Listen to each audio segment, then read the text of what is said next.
جس کے عقیدے درست ہوں گے اسی کے عمل قبول کیے جائیں، اسی کے عمل قبول کیے جائیں۔ اگر جس کا عقیدہ درست نہیں ہے تو اس کا عمل بھی قبول نہیں ہوگا۔ آج سب سے بڑا جو ہمارے نوجوانوں کا جو نقصان ہے، ہمارے نوجوانوں کو جو خراب کیا جاتا ہے، ان کے ذہن کو خراب کیا جاتا ہے، ان کے ایمان کو خراب کیا جاتا ہے۔ آج کالجوں کے اندر ایسے جو نصاب جو آپ کا سلیبس چلتا ہے اس کے اندر ایسی چیزیں اپ ایڈ کی جا رہی ہیں، اور پڑھانے والے جو ٹیچر ہیں وہ کہیں نہ کہیں وہ اسلام سے دور کرنے کی کوشش کرتے ہیں، اسلام کے خلاف، قرآن کے خلاف، اللہ کے خلاف، مسلمانوں کے خلاف نیگیٹو چیزیں پیش کرتے ہیں، اور ان کی پوری کوشش یہ ہوتی ہے کہ یہ مسلمان کا بچہ رہے مسلمان کا لیکن اسلام سے نفرت کرنے والا ہے، اسلام سے نفرت کرنے والا ہے۔ آج اسی وجہ سے دیکھ لیجیے بہت سے ایسے نوجوان جو بڑی بڑی یونیورسٹیوں میں، بڑے بڑے کالجوں میں وہ لیکچر دے رہے ہیں، پڑھ رہے ہیں، لیکچرر بن گئے، انجینئر بن گئے، ڈاکٹر بن گئے، بہت کچھ بن گئے، لیکن اسلام کا جو بنیادی عقیدہ تھا اس سے وہ واقف نہیں ہوئے۔ تو آج کیا ہے کہ ان کے ذات سے اسلام کا نقصان ہو رہا ہے، ان کی ذات سے اسلام کا نقصان ہو رہا ہے، وہ اسلام کی غلط تشریح کرتے ہیں، اسلام کے خلاف ان کا ذہن جا چکا ہے، غیروں کی چیزوں کو رسپیکٹ دیتے ہیں اور اسلام کی توہین کرتے ہیں۔ آپ کہیں دور نہ جائیے، آپ کا خان سر ہے، کتنا بڑا انسان ہے، کتنا اس سے لوگ فائدہ اٹھا رہے ہیں، لیکن اسلام کے خلاف اس کے نظریات دیکھ لیجیے، اس طرح کی کسی باتیں کرتا ہے۔ تو یہ ہمارا جو یہ وقت ہے، یہ شروع کا جو زمانہ ہے، یہی ہمارے ایمان کے درست کرنے کا وقت ہے۔ اگر ہم نے اپنے ایمان کو صحیح سمجھا نہیں، اپنے عقیدے کو درست نہیں کیا، تو پھر آگے چل کر کے آپ کس ماحول میں جائیں، کیونکہ ابھی تو آپ کا جو ماحول ہے گھر کا ماحول ہے۔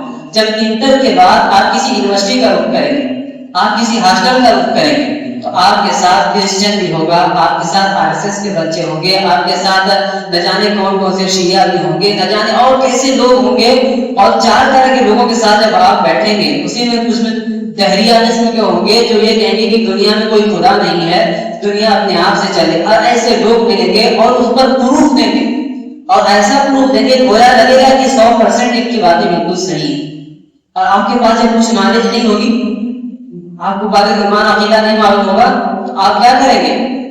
اپنے آپ کو غلط ثابت کرنے لگیں گے، واقعہ میں غلط ہوں، آپ مضبوط نہیں ہیں، تو ان کی باتوں کو مان لیں گے، اور کچھ دنوں کے بعد وہی دھرم اپنا لیں گے، وہی مذہب اپنا لیں گے، وہی نظریہ اپنا لیں گے، تو گویا کہ آپ شروع میں مسلمان تھے، اوپر جانے کے بعد آپ کیا ہو گئے؟ اسلام سے باہر ہو گئے، کافر ہو گئے۔ نام آپ کو مسلمان کا رہے گا لیکن دل اور دماغ کیا ہوا؟ اسلام سے ختم ہو گیا۔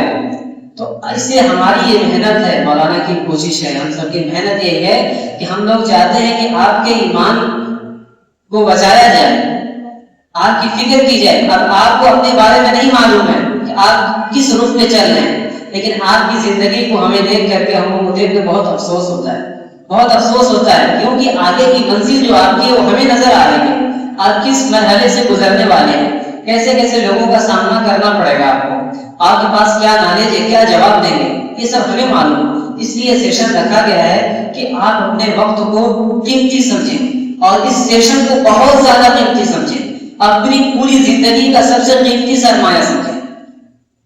پوری دنیا کی طاقت، پوری دنیا کی مال و دولت، پوری دنیا کی افراد ایک طرف ہو جائیں، پوری دنیا کے ساتھ سب کچھ ایک طرف ہو جائے، لیکن اگر آپ کے پاس صرف ایک ایمان ہے اور آپ کے ساتھ کچھ نہیں ہے، تو آپ تمام لوگوں پر حاوی ہو جائیں گے، تمام لوگوں پر حاوی ہو جائیں گے۔ لیکن ہاں، ایمان کی طرح ہونا چاہیے۔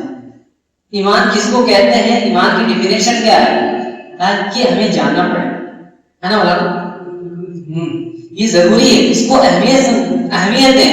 واقعہ بتا دوں کہ آج دیکھیے ہمارے انڈین بچے ہیں، ان کی زندگی، اور ہمارے عرب کے جو بچے ہیں، چھوٹے بچے جو آپ جیسے بچے ہیں، آپ سے چھوٹے بچے، ان کو سکھلانا نہیں پڑتا ہے کہ نماز پڑھو، وہ کھیل کے میدان میں بھی ہوں گے، پڑھ سے بھارت پوچھیے تو رہتے ہیں وہاں بھی، جانتے ہیں بتا رہے کھیل کے میدان میں ایسے جبہ پہنے ہوتے ہیں، جبہ پہنتے ہیں اور اس کو اندر کھیل کے نکالتے ہیں، نماز پڑھتے ہیں، ان کو سکھلانا نہیں پڑتا ہے، کیونکہ ان کے ماں باپ نے اس طرح کا ماحول بنایا ہوا ہے، ان کے دل اور دماغ میں بیٹھایا ہوا ہے. لیکن آج کیا ہے, ہمارے باپ کی نماز درست نہیں, ہمارا بھائی نماز نہیں پڑھتا, ہمارا باپ نماز نہیں پڑھتا, ہماری بہنیں نماز نہیں پڑھتی, ہماری مائیں نماز نہیں پڑھتی. تو بیٹا بھی دیکھ کے سوچتا ہے جب اتنے بے نمازی ہیں تو ہم کیا کریں گے نمازی ہوں گے, وہ بھی بے نمازی ہو جاتا ہے, وہ بھی بے نمازی ہو جاتا ہے. تو ہمارے انڈین کلچر کے جو بچے ہیں وہ بہت ہی سمجھ لیجیے ایک گمراہی کے راستے پہ جا رہے ہیں. ان کے ایمان کا کوئی بھروسہ نہیں, ان کی زندگی کا کوئی بھروسہ نہیں. اس لیے فکر کرنے کی ضرورت ہے. ہم جس ماحول میں رہ رہے ہیں اللہ تعالیٰ اس ماحول میں ہم نے اپنے ایمان کے بچانے کی فکر پیدا کر دیں. اللہ تعالیٰ اس کے راستے کھول دے کہ ہم اپنے ایمان کو بچا سکیں, ہم اپنے ایمان کو بچا سکیں. ہم آپ کا پورا وقت نہیں لے سکتے, زیادہ وقت آپ سے نہیں لے سکتے, کیونکہ آپ لوگ بچے ہیں, آپ لوگوں کو بھی کھیل کود کا تقاضا ہے. لیکن ہاں, ان تمام چیزوں میں سے اپنے ایمان کے سیکھنے کے لیے, نماز کو سیکھنے کے لیے, اسلام کی بیسک نالج حاصل کرنے کے لیے اپنے وقت کو نکالنا ضروری ہے نا. کیونکہ اگر یہی تھوڑی سی اگر آپ نے محنت کر دی, تھوڑا سا آپ نے اپنے وقت دے دیا, تو میں اللہ کی ذات سے امید رکھتا ہوں کہ اس سیشن کے ختم ہونے کے بعد آپ کہیں بھی جائیں گے تو اپنے دل کے اندر ایمان کا نور پائیں, ایمان کی روشنی پائیں کہ ہم نے کچھ سیکھا ہے, ہم نے کچھ جانا ہے. آپ 4 بچوں میں رہیں گے تو آپ سوال بھی کر سکتے ہیں, بتاؤ بھائی اسلام کی بیسک بنیاد کیا ہے, اسلام کا صحیح عقیدہ کیا ہے, اسلام میں کتنی کتابیں نازل کی گئی, اسلام کے سب سے پہلے پیغمبر کون ہے, آخری پیغمبر کون ہے, اسلام میں کتنے خلیفہ گزرے, اسلام میں اور کیا کیا چیزیں ضروری ہیں جس پر ایمان لانا ضروری ہے, قیامت کیا ہے, قبر کے سوال اور جوابات کیا ہیں. آپ یہاں جان لیں گے, وضو کے طریقے جان لیں گے, نماز کے طریقے جان لیں گے, تو آپ کے اندر ایک فکر ہو گیا ہے. ہم نے جیسے سیکھا ہے اپنے بھائیوں کو بھی بتاؤں, کالج میں جو آپ کے اسکول کے کلاس میٹ بچے ہیں ان کو بھی بتاؤں. آپ کے اندر ایک فکر ہوگی, اور یہ فکر بنانی ہی چاہیے, کیونکہ اب ہمارے یہاں کوئی نبی آنے والا نہیں ہے.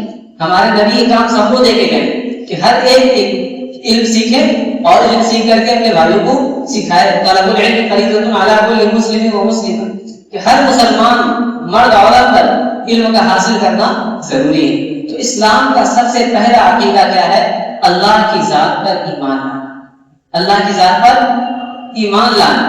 یہ ایسا عقیدہ ہے کہ آپ کا دل اللہ کے ذات کے بارے میں قبول کرے نہ کرے, ہمیں ہر حال ماننا کہ اللہ ہے. کوئی کتنا بھی کہے کہ اللہ کا وجود نہیں ہے, اللہ ہے نہیں, تو آپ یہ بتائیے اگر دنیا کی کوئی ایسی چیز ہے آپ کے سامنے کہ جو بنائے بغیر بنائے وجود میں آ جاتی ہو, کیا گاڑی بغیر بنائے وجود میں آ گئی, یا آپ کا کپڑا بغیر بنائے آ گیا آپ کے بدن پہ ڈائریکٹ؟ اس کے بنانے میں جانے کہاں سے دھاگے بنائے گئے, کہاں سے کیا چیزیں دی گئی. تو دنیا کی ہر چیز بنانے کے بعد وجود میں آتی ہے. تو اتنی بڑی کائنات کا بنانے والا نہیں ہوگا؟ ضرور ہے. یہ الگ بات ہے, ہمارے علم, ہمارے عقل کے اندر اتنا علم نہیں, اتنی رسائی نہیں, اتنا نالج نہیں, اتنی ریسرچ نہیں, اتنی تحقیق نہیں. اگر واقعتاً ہو جائے تو پھر ہم کیا ہے, اللہ کو اور اچھے طریقے سے مان لیں. تو دنیا کے اندر 99% اس سے زیادہ % لوگ اللہ کو ماننے والے ہیں. اب اگرچہ وہ کرسچن کیوں نہ ہو, یہ یہودی کیوں نہ ہو, یا دنیا کے دوسرے مذاہب کے کیوں نہ ہو, اللہ کو ماننے کا, گاڈ کے ماننے کا, یا بھگوان جو کہتے ہیں غیر وہ اس کے ماننے کا کنسپٹ موجود ہے. یہ جو لوگ اللہ کے وجود کے منکر ہیں وہ سمجھ لیجیے رائے کے دانے کے برابر بھی ان کی کوئی ویلو نہیں ہے. اس لیے کوئی اسلام کے کوئی بھی شخص آپ کو اس چیز کا بتائے کہ کوئی اللہ نہیں ہے, کوئی ایسا نہیں ہے, یہ بالکل آپ کو ڈگمگانا نہیں ہے. آپ کو قائم رہنا ہے, میرا اللہ ہے. اگر اللہ نہ ہوتا تو اتنا اچھا چیز ہمارے پاس نہ ہوتا. دنیا کی کوئی مشین اللہ جیسی آنکھ نہیں بنا سکتی, اللہ جیسا جسم نہیں بنا سکتا. سب بنائیں گے, ڈپلیکیٹ بنائیں گے, پلاسٹک کا بنائیں گے, گل بنائیں گے. اگر اللہ نے نہ بنایا ہوتا تو پھر انسان کچھ بھی کر سکتا ہے. آج AI کا زمانہ ہے, سوشل میڈیا, ساری چیزیں ڈیجیٹل, ساری چیزیں ٹیکنیکل چیزیں بالکل اپنے آسمان چھو رہی ہیں. آسمان لوہے کو انسان ہوا میں اڑا دے رہا ہے, تو کیا انسان نہیں بنا سکتا تھا انسان؟ روبوٹ بنانا وہ تو کوئی مشکل کام تھوڑی ہے, تو انسان نے بنایا, لیکن انسان نہیں بنا سکتا نا. تو اللہ تعالیٰ نے انسان کو اپنے ہاتھوں سے بنایا.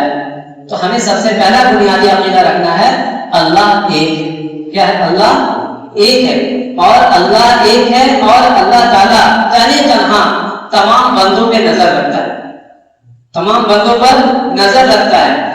ہم جو سوچتے ہیں نا, یہ دل کے اندر اللہ تعالیٰ کیا کہتا ہے کہ ہم بندوں سے نحن اقرب الیہ من حبل الورید, ایک آیت آتی ہے کہ دل کے اندر سے جو بات نکلتی ہے وہ دماغ تک نہیں پہنچ پاتی ہے، اللہ کو پتہ چل جاتا ہے. یعنی ہمارے سوچنے سے پہلے اللہ کو پتہ چلتا ہے کہ بندہ سوچ کیا رہا ہے، بندہ سوچ کیا رہا ہے. اللہ تعالیٰ کہیں کہتا ہے واللہ خبیر بما یصنعون، جو تم دلوں کے اندر سوچتے ہو، پلاننگ کرتے ہو، یہ کروں گا وہ کروں گا، اس سے ملوں گا، یہ باتیں کروں گا، ساری چیزیں سب اللہ کو پتہ ہوتی ہیں. یہ الگ بات ہے کہ ہمیں اس چیز کا احساس نہیں ہوتا، اس چیز کا ہمیں احساس نہیں ہوتا. تو سب سے پہلے بنیادی عقیدہ یہی ہے کہ اللہ کی ذات پر ہم ایمان لائیں گے. ایک ہوتا ہے اللہ کی ذات، ٹھیک ہے.